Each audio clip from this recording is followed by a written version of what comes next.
Are you unintentionally driving away dream customers and creating a forgettable crochet business brand? Today, we're talking about how to create a crochet brand that stops repelling customers and resonates with the people that you want to be working with and people you want to be selling to. So welcome to Crochet Business Chat. Stay tuned because at the end, I'm going to share with you a little opportunity to get more help building your brand. If anything I speak about today resonates with you, if you recognize mistakes that you're making, I want to work together to help you build a brand that's super profitable, super aligned with your values and your messaging, and that feels really good for connecting with your ideal customers. So again, welcome to Crochet Business Chat. My name is Pam Grice. I'm on a mission to help 100,000 makers build financial freedom through crochet. So I'm a crochet business coach and a business strategy mastermind over at crochetpreneurs, and I'm happy to have you here with us this morning. I put in the chat to let me know a little bit about your crochet business. When someone says, "What do you do for a living?" What do you tell them? What do you tell them about the work that you do and about your brand? I know for me, when I first started, I would say, "Oh, I have a little crochet business." And the first thing that would do was let people know that my business does not matter, that my business is little, my business is insignificant, and there's nothing special about what I'm doing. And so when I changed my messaging around my business, everything changed for me. It didn't just change the way that customers perceived my business, it changed the way I perceived my business and the work that I was doing. And I want you to have that same experience as well. So I do have notes, just as always. I have notes. So if you see my eyes dart over here, it's because I'm checking my notes and I want to be sure to cover everything that I want to cover today. So why is branding even important? So the thing about branding is it is like a critical piece of building your business. A lot of us started our businesses as crafters, and all of our friends said, "You need to sell your stuff," and you started selling your stuff. We didn't come into this as, like I said, business masterminds, right? We came into this as crafters, people who enjoyed creating. And a lot of times that means that our branding really fell flat or we didn't have it at all. And so we need to recognize that branding is critical for differentiating your business in a very crowded marketplace, building trust with potential customers, letting them know that you're a professional, not just someone who made a couple of things and threw them on the table.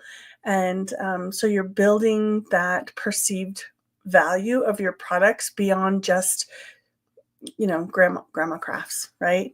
So your brand is going to help you connect with your ideal audience. It's going to create an emotional connection that creates that bond and creates loyal customers. Like I said, it increases your perceived value of your products when you have a brand that's aligned with your customers and aligned with your own messaging. And it helps you to drive sales in the future and creates longevity for your business. So if you get the impression that branding is important, yes, branding is important. I'm not just talking about your logo. A lot of times when we talk about brand, people think, I got to create my logo and that's my brand. I picked some colors and I created a logo and there I go. That's my brand. But your brand is so much more. So we're going to talk about the ways that your brand speaks to your customers, not just through visuals, but through other things as well. So by the end, you're going to know the top reasons that crochet brands fail to connect. And I'm going to talk about some actionable steps to fix that. So we don't want you to create a forgettable brand. So your branding, like I said, beyond the logo, don't mind my dog, defines your customer experience. And it is your identity with your customers. So when they think about your business, this is what they're thinking. They're thinking, oh, for me, oh, that's Pam. She's a crochet business mastermind. She cares about helping people make profits.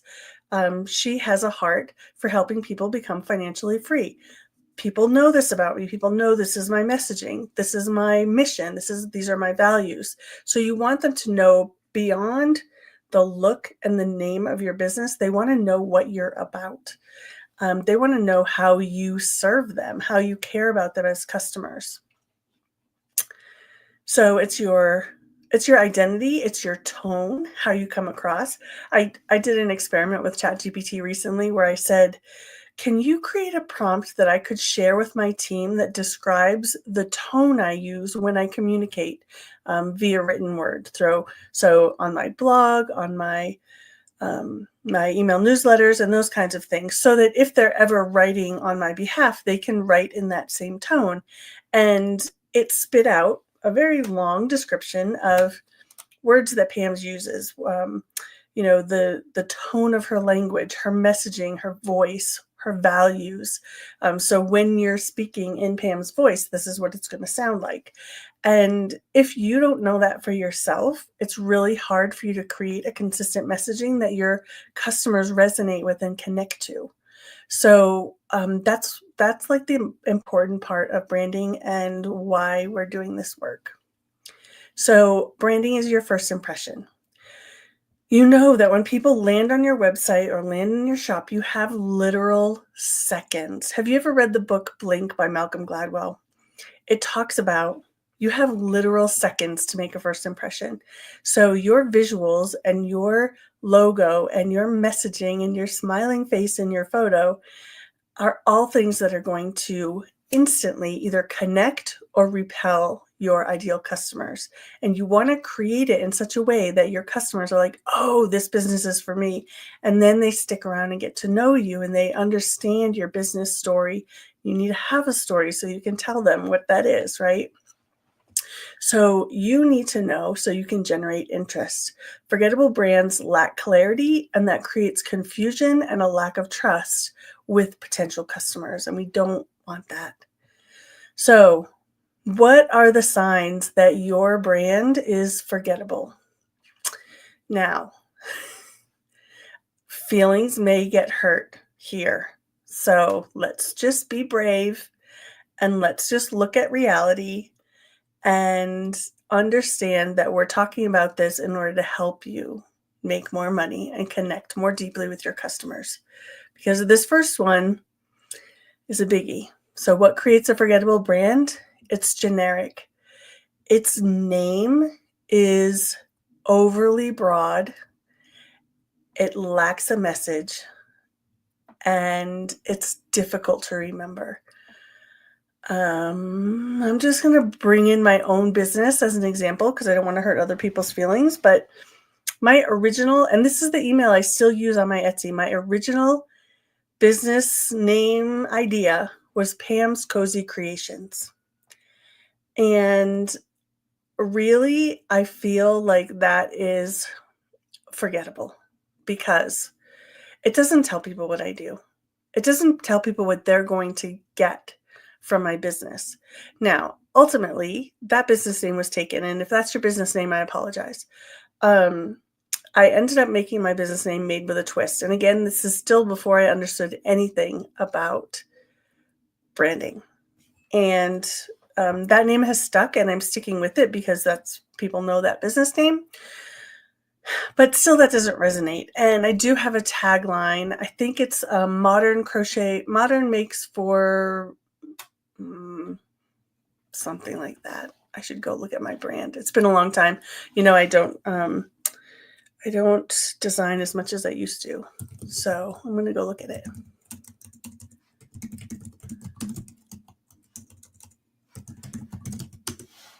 Just for the heck of it. See if I even have my tagline there. Popular and profitable crochet patterns for savvy sellers, right? So, because I design for makers. So my tagline really speaks to my audience. It tells them what I do and who I speak to. And when you can get that in your business name, that's so helpful. But what I want to say is if your business name contains your first name and the word crochet, people are going to forget your business. Because first, if you're not a designer, people are not coming to you for crochet. They're coming to you for the product.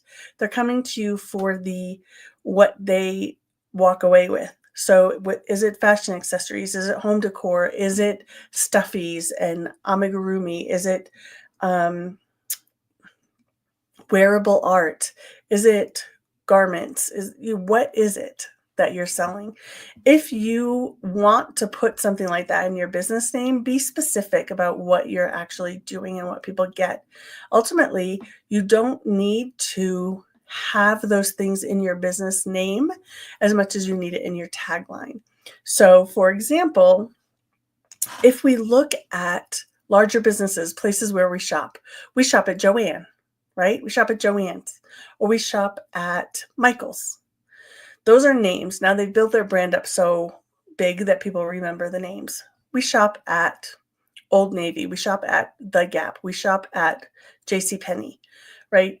These are business names, but it's what they do, what their tagline is, that tells us specifically what they do. So it doesn't bother me if you don't have creations, crafting, handmade, homemade, crochet, knit, any of those things, shop, designs. Those things don't need to be in your business name. They can be in your tagline. Just as an aside, because people aren't coming to you for those things. They're coming to you for who you are, what your business does, and what they walk away with. And I would put that ultimately in your tagline. But using those broad terms of crochet and creations and designs, it doesn't tell people what you do. And so it really lacks identity and messaging that you could be getting more specific about. So I really recommend that you use visuals and language that is specific to what you're actually doing. I hope that helps. Next is forgettable brands are inconsistent. Their logos, their colors, their messaging, their photo styles, all of these things don't mesh together. Whether they have a logo, like one logo on their website and a different logo on their Etsy shop, or they use one set of colors on their website and a different set of colors on their social media. Whether their messaging is, like mine, is about savvy crochet sellers, but then I don't use any of that language in my social media or in my email marketing, people are like, is this the same person? I don't understand why this thing doesn't mesh. And also with your photo style, you want people to recognize when they see your photos that they recognize that it's you. We all have people in our social media, as soon as a photo pops up, you know that this is a photo from this particular business, not because of their watermark, not because of the person in the photo, but because of the photo style. And you want to, as you build your brand, create that visual style for your business that people recognize your stuff before they even look at the name on the social media post. So being inconsistent, again, creates confusion and creates mistrust with your customers. So we want to create that visual messaging and photo style consistency.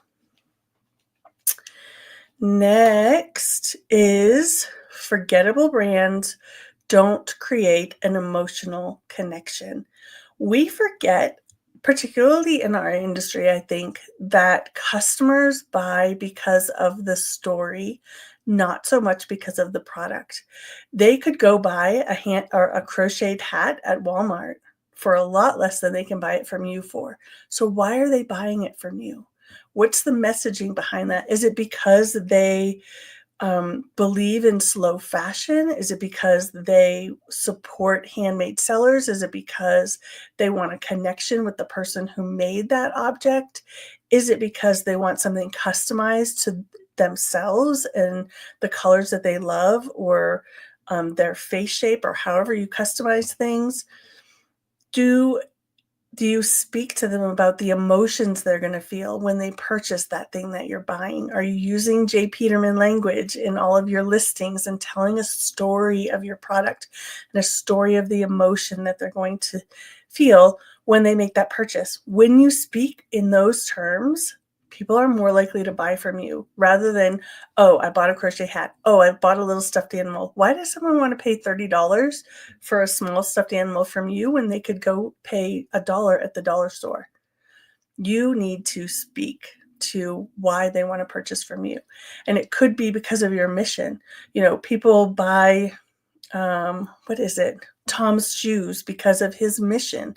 Um, the shoes aren't particularly like amazing looking or anything, right? But people purchase from them because they know that they're giving back to the greater community by providing shoes for people who need them. So if you have that built into your business, speak about that as well. So those shared values with your customers will help create that emotional connection. And the emotional connection is what creates loyal, lifelong customers for you. I hope that makes sense. Next is a forgettable crochet business brand doesn't define itself. It has no niche. It's not speaking to anyone. It's speaking to everyone and honestly appealing and attracting no one. So when you sell all of the things to all of the people, you become Walmart or you become the guy at the flea market, because as soon as you do that, you've got to compete on price. As soon as you sell everything to everyone, the only thing that makes you stand out is competing on price, which means you need to lower your prices to attract people who don't care about all the other stuff. And that means you lose profits. And not a great way to run a business unless you're huge like Walmart, right? But Walmart doesn't care about the emotional connection with you. As a handmade brand, you need to care about that. So that means figuring out your niche. What is your niche? Now, your niche doesn't have to be, I make crochet hats and that's what I do and I can't do anything else because that's my niche. Your niche, a better way to look at it is that your niche is your ideal customer. Who is it that you're selling to? And then you create your product lines around that ideal customer so that you can create multiple product lines, but all of them speak to that one person. All of them share that same message of creating a cozy lifestyle or sustainable fashions or things like that, where you have your messaging and it speaks to your ideal customer and you build your product line around that. And that's your niche instead of I make baskets, right? I make baskets does not create an emotional connection, but people creates that emotional connection. So building your niche around your audience is a really great way to build your brand. And then finally, an unforgettable crochet business brand generates low customer engagement. So these brands will struggle to build a loyal following because nobody cares. And that means that you look for ways to connect with people and get people to connect back. It means you ask questions. It means you serve them. It means you show up and you speak to them. That means like online or in person, however you want to do it with your business, but you create that engagement with your customers so that they feel connected to you. This fits in with all of those other pieces of creating that connection, having a story, really resonating with your ideal customer. So figure out ways that you can create engagement with your customers. And this means more than simply posting, look at this thing I made, you should buy it, right? We talk about this a lot. If all of your posts are, look at this thing I made, you should buy it, your customers are going to run away from you because they know that your business is all about you and you making money, and it's not about you serving them. So think about your messaging around your products and think about the posts that you're making and how they engage with the customer to say, I get you, I know you, I want to serve you. How can I serve you? What are you interested in? What are the pain points that you're feeling? How can I create products that speak to those things and make your life more joyful, more fulfilled, more cozy? So those are the ways that people build forgettable brands. So what do you do instead? What are some steps that you can take to make your brand unforgettable? So the first thing is going to be defining your brand identity. If you don't know who you are as a brand, then your customers don't know either. And like I said, that creates confusion. It doesn't create a connecting point with those people. So understand your values, understand who you are as a business owner and who you want to speak to. Understand your messaging. What are you all about in the first place? And what is your mission as a business owner? So A lot of people say, well, I just design crochet things. I don't know that I have a mission. But when you dig deeper, this is about self-awareness a lot, right? So digging deeper and saying, why am I doing this more than the money and more than I want to create a certain life for my family? Why am I doing this for my customers? Why do I even care about these customers? What is your mission when it comes to your customers? Is it to help them to feel cute in their crocheted accessories? Is it to speak to their emotional well-being by providing crochet patterns that foster mindfulness and peace and lower anxiety, right? So these are deeper messages that you need to connect to so you can share them with your customer. So you define your brand identity and share that with the world, and that's going to connect more people to your business. And a lot of times this is going to come from your own story. So usually we will build businesses around our own selves. I have been in a place where I didn't have financial freedom, where I had no choices, where I was stuck in a really difficult situation because I had no personal freedom and no financial freedom. And so I'm really passionate about helping other people to build those things so that they can have the life that they want and they can make some choices around what their life is going to look like. And if you don't have personal freedom or financial freedom, you don't get a lot of choices. And so my story informs my brand. And a lot of times, people's stories will inform their brand mission and their brand values. So take some time to really ask yourself, where did I come from? Why do I care about what I'm doing? And why am I serving my customer? And what is my brand story? And then share that. Share it on your about page, share it on your social media, and share it over and over again so people understand that your business is about your story and how your story informs the way that you're serving them. This can be a tough call, and maybe it'll take years for you to figure out what this is for you, but I think it's really, really important. So your brand story. Next, be consistent. Not just consistent with posting, not just consistent with launching or sharing your products and those kinds of things, but be consistent with your visuals and with your voice. What is the voice of my brand? Create yourself a style sheet. Have ChatGPT help you do this if you want to, but design your branding board, right? So your visuals, all of your hex codes for your colors. What are your the symbols that you'll use? What are the different graphics that you'll use in your business? And what is the voice of your business, right? So be consistent about all of those things. If I'm consistently So something ChatGPT would say about me is I speak warmly, right? Because I really care about people and I care about people's hearts. And this is part of my brand. It's part of who I am. And if I then come out and say something like super hateful on social media, that's going to take people back and be like, wait, who is this person? This is not the person I thought she was, because now it's like competing with what my brand is. My brand is kindness and generosity and giving. And then all of a sudden I'm just like, I hate these kind of people or whatever. It just doesn't mesh. So recognize what your brand voice is and then be consistent about your voice. I might sneeze, sorry. Prioritize visuals and messaging. Your visuals should be top notch. That's what's going to get people to visit your shop to buy things. You'll notice the people who are getting the most engagement, the people with the most sales on Etsy are the people with really great visuals. People with flat visuals, I don't mean flat lays. Flat lays are great if you do them right, but throwing a hat on a table and taking a photo with no sort of accessory, no story behind the hat, not great lighting, not great editing, all of that stuff it's going to land flat with your customers. So learn how to take photos with your iPhone or your cell phone. Learn to edit photos, learn to get your colors right, learn to capture the texture of things, learn to tell a story with your visuals. All of those things are going to make a difference with how you your products sell.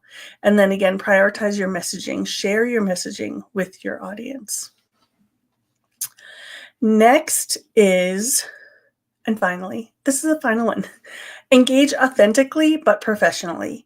Sometimes people think authentic means I need to show up and cry online all the time. And that's ultimately, if that's who you are, that's fine. But doing that all the time is going to repel customers. And what I mean is show up as you. When you show up, don't show up fake, trying to convince people you're somebody you're not. Don't try and be perceived the way someone else is perceived. Show up as you. You can show up the messy pieces every once in a while. I wouldn't say to do that all the time, but show up as you and not as somebody else. Don't try to mimic your favorite designers in hopes that you can attract their audience. You show up as you and you attract your audience, and that's going to create a business that feels really easy and aligned rather than performative and fake. We don't want you to be fake, okay? So showing up authentically, put on your professional hat and say, all right, well, like I'm going to do my hair before I show up. But other than that, if I'm wearing a t-shirt, I just got done working out, then that's how I show up. I hope that makes sense. Just remember that branding is more than your logo. It is an emotional connection with your audience. It's the ultimate experience that your audience has with you and with your business. So I lost my words. So yeah, that's just a really important piece to remember. And if you want more concrete strategies, if you want help with this, if you want feedback on your own brand and you want to build a profitable brand, but you're not really sure if you can do this on your own, I am hosting a class on January 22nd. 2025. If you're watching this on replay or you're watching this after that date, the class will be available afterwards. But if you want to show up for the live stream of this event where you can get feedback with lots of bonuses, lots of helps, it's a 3-hour class, a workshop online called Brand New, Crafting a Crochet Business That Stands Out. There's a link in the description below for you to register for that class, and I would love for you to show up and I can help you with some concrete strategies and resources to really walk you through this process of figuring out what is your story, what is your messaging, who is your ideal customer in the first place, and how are you going to create this consistent messaging. So I want you to share your biggest takeaways in the comments. If you're watching live, ask any questions and I will answer those right now. If you're watching on replay, ask them in the comments and I will be back to answer any questions, or I'd love to hear your biggest takeaways from today's message. Ultimately, your crochet business can stand out in a very crowded marketplace when you create consistent visuals, messaging, and a business that resonates with your ideal customer. So let's make your business unforgettable together. You can do it. All right. I am going to check the comments. Let's see. Caroline's here. Hello from Idaho. I bet Idaho's cold. Idaho has that super hot in the summer and super cold in the winter. What do you think about Honey Badger creations? Okay, ultimately, it's not about what I think. It's about what your customers think and how you feel about it. Honey Badger to me reminds me of that viral video of Honey Badger don't give a you know what. So do you not give a whatever about your business? I don't know. Yeah. Just check in with your customers and say, what does Honey Badger mean to you? And you can define it for yourself and then tell your customers what it means. Ultimately, like I said, creations, I don't care if you have creations in your business name. Nobody cares if you have creations in your business name. And so you could leave that off and just have Honey Badger, but I bet that's trademarked somewhere. So, Let's see. Chunky Knit Corner said they're going to watch the replay. Jenny said she's still struggling with her core product line. So ready to niche down. We will be talking about product line in another workshop soon. Awesome. Okay, so we don't have a lot of questions.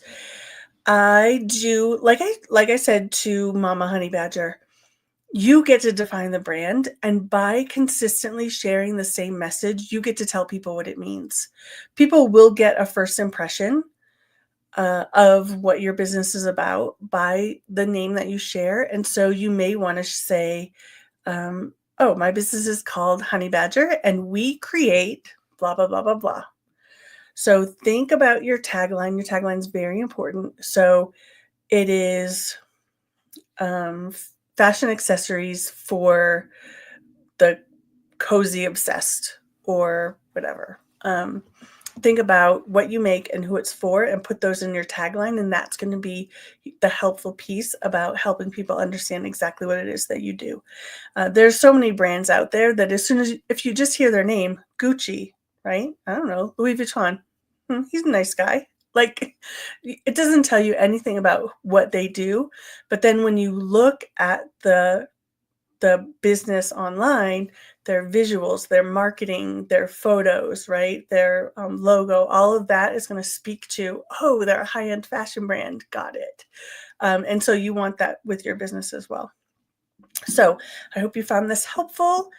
And thank you for tuning in to this episode of Crochet Business Chat Podcast. We will be back again next week with a new topic, same time, same place. And we have one more question, and I'll answer that really quick. I wonder what to do when the defining characteristics of my clientele maybe isn't seem as desirable. I think my ideal customer likes showing off. She likes to have something that makes people say, wow. So that's who my target audience is for my physical products that I would hand make and sell at craft fairs. So my business, Made with a Twist, is now about patterns, but I used to just make physical products. And I called my ideal customer Instagram moms, right? They wanted to show off to their friends.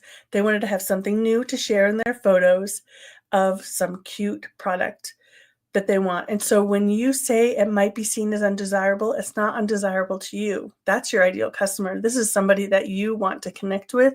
You love them, you serve them, you get it. Like, feeling cute and feeling adorable is really fun. And so turn that around in your own mind so that you don't see them as being undesirable, and maybe create some language around that, to call them fashionistas, call them fashion girlies, whatever it is that you want to do. Like, create a name for them so that when you speak to them, say, all right, my whatever, in your messaging, so that it really attracts them. All right, Danica, I think an important reminder, you told me this, is to be sure to include your brand colors in your products. It helps to solidify your brand. I thought that was so helpful.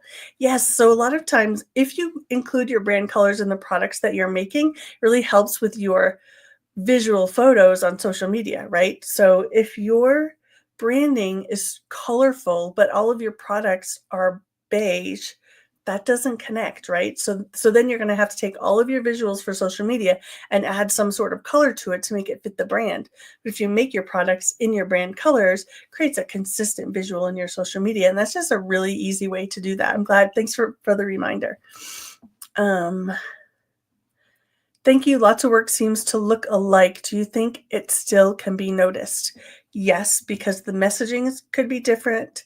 I don't recommend making things just like everybody else is making. It gives you another hurdle to get over. But if you are, then it's your messaging, it's your visuals, it's your photography, it's your storytelling that makes that shift, that makes your business different than somebody else's. So I hope that helps. So there are ways to stand out, even if your products look similar to what other people are doing. All right. I'm going to run. I hope you all have a wonderful week. Join me tomorrow morning. Not tomorrow morning. a week from tomorrow for Coffee with Crochetpreneur, but I'll be back next Monday with another episode of Crochet Business Chat Podcast. Thanks for being here, everybody. Be sure to subscribe if you're not already subscribed. I was going to say already subscriptioned. Subscribe if you're not already subscribed. Like this video and share it with your friends so that more people can get help building their own profitable crochet businesses. Should Etsy's colors be incorporated into yours? Nope. I don't think so. All right. Take care, everyone. Bye.